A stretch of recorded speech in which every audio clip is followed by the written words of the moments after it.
106.7 Energy FM. Same. Pero iba dito sa 106.7 Energy FM Pangga. Huwag mo sabihing radyo, sabihin mo. Good morning Luzon, Visayas at Mindanao, Metro and Mega Manila. At syempre good morning din sa napakaganda, napaka-sexy DJ Lindsay, good morning. Good morning, baby Toby. Uy, ang ganda mo naman sa suot mo ngayon. Ay, thank you naman. Bagay na bagay. Wala na kasi akong suot. Oo, parang sabi ko, for a change naman. Mag-black ka naman ngayon. Mag-black naman. May kahapon sa kuha sa'yo ng picture, ang ganda mo doon, grabe. Grabe naman, parang pinagduduldulan mo na kahapon lang. Hindi maganda ka rin naman yun. Ano ba sinabi ko ngayon? Napakaganda ka, napaka-sexy. Oo nga pala, sige, sorry. Oh, tapos yun sabihin mo, kahapon ko lang hindi gano'n yun. Wala ganun talaga. Ang sinasabi ko sa'yo, napakaganda mo, napaka-photogenic mo, kahit busy ka sa pagtatrabaho. Salamat. Compliment naman kasi yun. Oo nga, sorry na nga, ito naman. Ikaw din naman ang gwapo-gwapo mo. O, tentanan mo na, tigilan mo na, Hindi wala nga, nang walang pera. effort Walang effort yung Ay, nako. Ano ba gusto mo? Hindi, wala.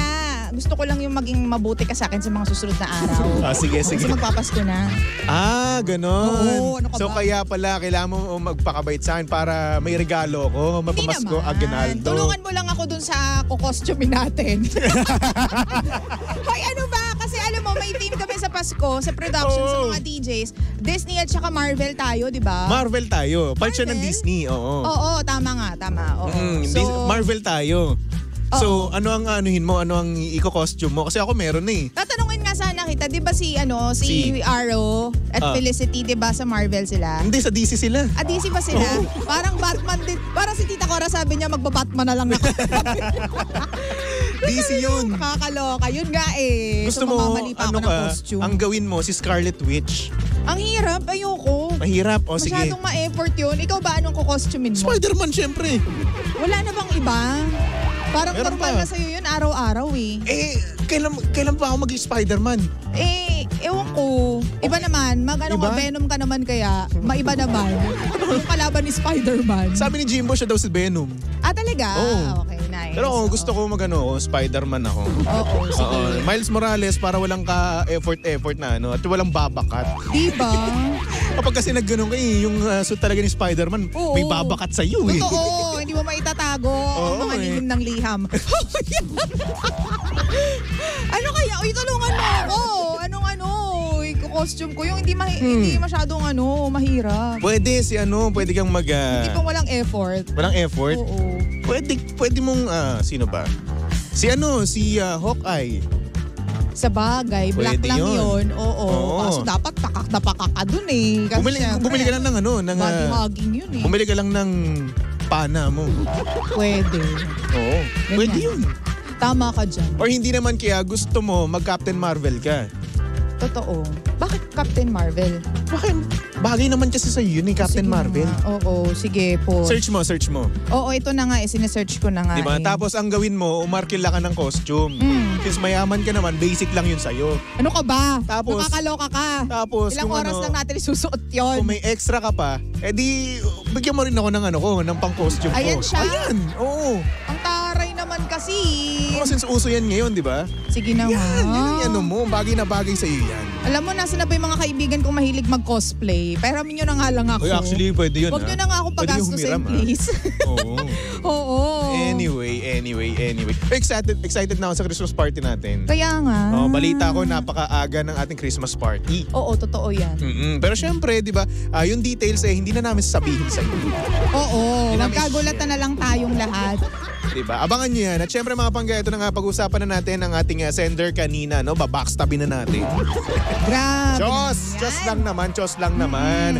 Ito na nga DJ Lindsay, kanina yung sender natin ay Sari Bombay. Ay, pag-ibig. Tama na. Aramina Walay yun. na nga yun sa akin. Uy, Aramina yun. Oh. Ito na nga kanina. Meron tayong sender kanina no na kung saan yung course niya daw ay hindi niya daw gusto. Ay, bakit?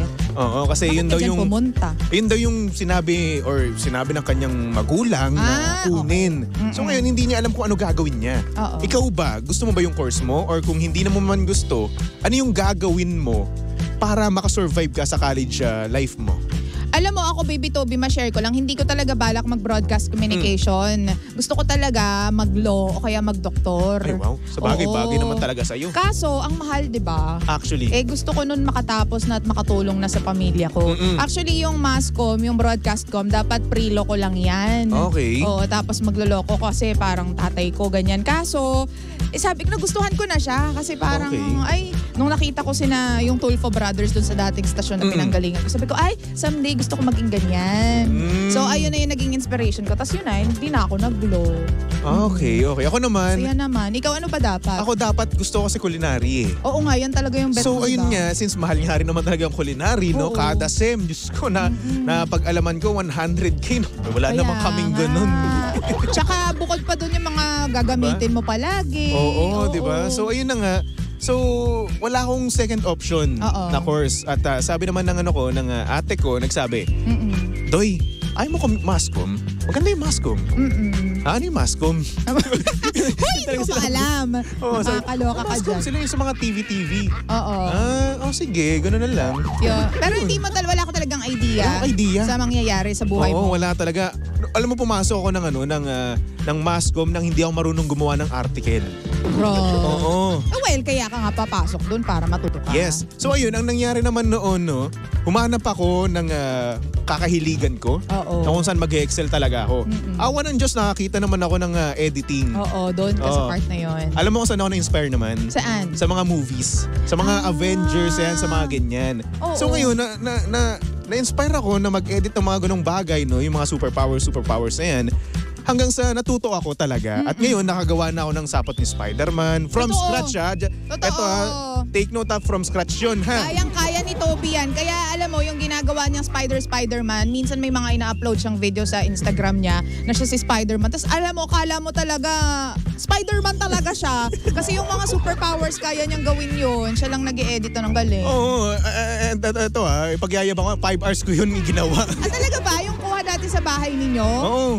5 Kinuhanan ko yun doon, tapos nag-record ako ng mga sound effects ko, like yung sa gloves ko, yung pagbukas noon, talagang record ko talaga, nag-effort talaga ako noon. Oo. Tapos after ko mag-board work noon, after namin ni Kuya Jim pa yun eh, pumunta ako doon, nagkulong ako sa media room natin, inedit ko yun for the whole day. Kaya nga. So effort talaga ako, no? Pero yun, sa akin naman kasi, na-inspire ako dito. Kaya nagpursige ako. Totoo. Since hindi ko nga gusto yung yung course ko, no, pumili ako ng isang field na kung saan ay mag-excel naman ako, Totoo. which is production. At eto nga, itong pagdi-DJ, no, hindi ko inaasahan na magdi-DJ ako. Bakit? Oo. Kasi una sa lahat, introvert ako eh. Totoo. Napakatahimik kong tao. May sarili siyang mundo. Hanggang kung mapapansin nyo, no, sa hindi nyo alam, no, kapag po off-air po tayo, si Baby Toby ay tahimik lang talaga. Totoo yan. Oo. Tatagal nga siya sa travel nang hindi siya nagsasalita. Yung wala talaga siyang silbi. Yung abot ka lang na magpaabot ka lang ng something sa likod, hindi niya gagawin yun kasi may sarili siyang Pag naalala mo yung pumunta tayo ng Batangas ba yun? Batangas ba yun? Di Laguna yun. Laguna ba yun? So yun, nung nagpunta kami ng Laguna, no, silang dalawa ni Tita Cora lang nagsasalita. Ako, wala, dead kid. Oo. Tapos bumili kami ni Tita Cora ng donut. Sabi namin para meron kaming kainin habang bumabiyahe. Yung donut katabi ni Toby. Ngayon hindi namin maabot pareho ni Tita Cora. Oy, katabi mo nun yung donut. Katabi, pero inabot ko sa inyo yun. Ano ka? Hindi mo inabot? Inabot ko. Hindi. Paano nyo nakuha yun? Hindi, nung bumaba na tayo, nung nandun na tayo, saka lang natin. Hindi nyo naman sinabi sa akin eh. Kaya nga, hindi nga namin siya makausap kasi may sarili siyang mundo. So parang Ganyan. kasalanan ko pa ngayon. Oo naman. Hindi nyo man lang ako kinalbet, di ba? Na at sabihin nyo, Toby, pwede bang pakuha naman yung... Nakakahiya naman sa'yo Ay, eh. wow, nahiya Oo. pa kayo, no? Ganyan yan. Grabe. But anywho, doon sa doon sa message sender mo, Baby Toby, alam mo, ipagpasalamat mo na lang kahit hindi mo pa alam kung ano yung gusto mo. Meron kang kinalagyan kahit pa paano. Di ba, no, Baby Tama Toby? ka dyan. At syempre marami tayong mga panggadya na gusto talagang, alam mo na, mag-aral pero hindi nila kaya kasi nga naman, walang datong, di ba? Walang pera, pampaaral. Kaya naman magpasalamat na lang tayo at nakakapag-aral pa tayo. Ngayon, kung ayaw mo naman ng course mo, no, ayun nga, gaya ng sabi ko nga kanina, humanap ka ng magiging passion mo na kung saan ay mag-excel ka, gagaling ka, di ba? At in the near future, pagka nagkaroon ka na ng trabaho, trabaho, di ba? Yun yung magagamit mo pang sustento sa iyong pamilya or hindi naman kaya para sa iyong pangarap, di ba? Totoo yan. O kaya, tapusin mo muna kung hindi mo pa talaga alam kung anong gusto mo. Kasi nangyayari talaga yan, di ba, Baby Toby? Tama ka dyan, DJ Lindsay. Yung papasok ka na ng college pero hindi mo pa alam kung saan ka pupunta kasi wala kang idea. Oo. Alam mo, tapusin mo muna yan, yung course mo na yan. Tapos if meron kang, eventually, kapag meron ka nang naisip, o edi ikaw na yung magpaaral sa sarili mo. Tama. Di ba? Kung gusto mo yung halimbawa, ma-realize mo na gusto mo palang maging doktor or dentista or whatsoever, paaralin mo na yung sarili mo. Di ba? Pero eto ha, take note lang Panggano, kung ikaw naman ay magtatrabaho tapos gusto mong pang mag-aral ulit ha, i-take note mo lang at itatak mo lang sa isip mo na kapag kumikita ka na ng pera, di ba? Parang may influensya na yung yung judgment mo, yung utak mo eh. Bakit? Kasi ako, sinabi ko sa sarili ko dati na kapag nagkatrabaho ako, pag-aaralin ko yung sarili ko. Totoo. O ngayon, nag-aaral pa ba ako? Hindi na, di ba? Oo. Una sa lahat, tinamad na ako. At syempre, marami na tayong kailangan bayaran ngayon eh. Marami ng So bills. ngayon, wala na tayong oras para mag-aral ulit, di ba? Mag-start from scratch, di ba? Totoo. Kasi medyo busy na tayo sa ating Basta iba yung real world sa pag-aaral mo eh. Oo. Para dun sa akin, idea mo, yung nasa isip mo, iba yon sa actual. Yes, kaya naman Panggano, mag-isip tayo ng mabuti, no? At kung balak mo talagang mag-aral pa, no, make sure lang na kakayanin din naman ang schedule mo at especially ng katawan mo mismo. Totoo. Okay? Alam mo, ipagdasal mo yan kung saan ka talaga dapat dalhin ni Lord. Kasi ako lahat ng decision ko pinagdadasal ko. Tama ka dyan. Oo. Kasi yun lang talaga yung guide mo eh. Yun, para sa akin lang naman. At syempre, enjoy lang din naman ang college life, no? Alam mo, medyo pa kayo, medyo bata-bata pa yung mga ganyan eh, di ba? Nasabi ko na to ngayon kasi syempre, napagdaanan ko na yan Galing na eh. O, nanggaling na tayo dyan, di ba? Medyo bata-bata pa kayo, enjoyin nyo lang yan at syempre, ang mga bagay ay, alam mo na, sobrang free pa niyan eh. Totoo. Kumbaga, kung ikaw ay marami kang diskarte sa buhay, no? Ay naku, napaka-easy lang ng para sa'yo, di ba?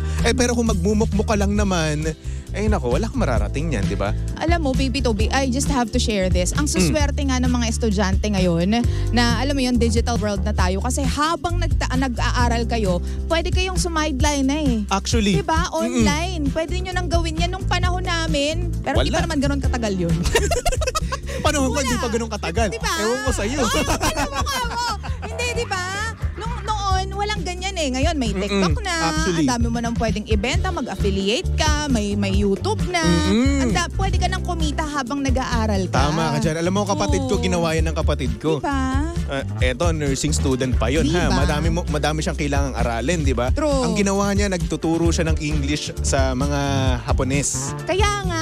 So ngayon, nung nakaka-earn na siya ng money, nagsisipag siya ngayon, di ba? Send mo sa akin yung link. Sige. Kasi gusto ko rin gumanyan eh. Oo, Diba? madaming mga ganun, madaming mga ganyang bagay na pwede kang pagkakitaan, di ba? Hanggat ikaw ay estudyante, di ba? Alam mo, diskarte lang talaga. Tama ka dyan, DJ Lindsay. Oo. It's either dumiskarte ka or magmukmuk ka lang dyan sa Oo. tabi-tabi, di ba? Diba? Kapag nagmukmuk ka, wala namang mangyayari sa'yo dyan. Magmumukmuk ka lang dyan. Puro ka lang rant dyan, di ba? Oo. Kung sa'yo dumiskarte ka, ha? Diskarte, ang dami ng pagkakakitaan ngayon, friend. Tama ka dyan. Anyway, susunod na ang napakaganda, napaka-sexy DJ Lindsay. Yan, para sa programang Lihim ng Liham. And of course, nakakasama mo at nakalandian ang hot baby boy ng radyo. Walang iba kundi si Baby Toby. At syempre si Baby Toby ay pwedeng-pwede niyong stock sa lahat ng kanyang social media accounts. Hanapin niyo lang Baby Toby 1067. Alright? Hanggang for the meantime, magbalik tugtugan muna tayo. Tumutok lang dito sa number 106.7 Energy FM Pangga.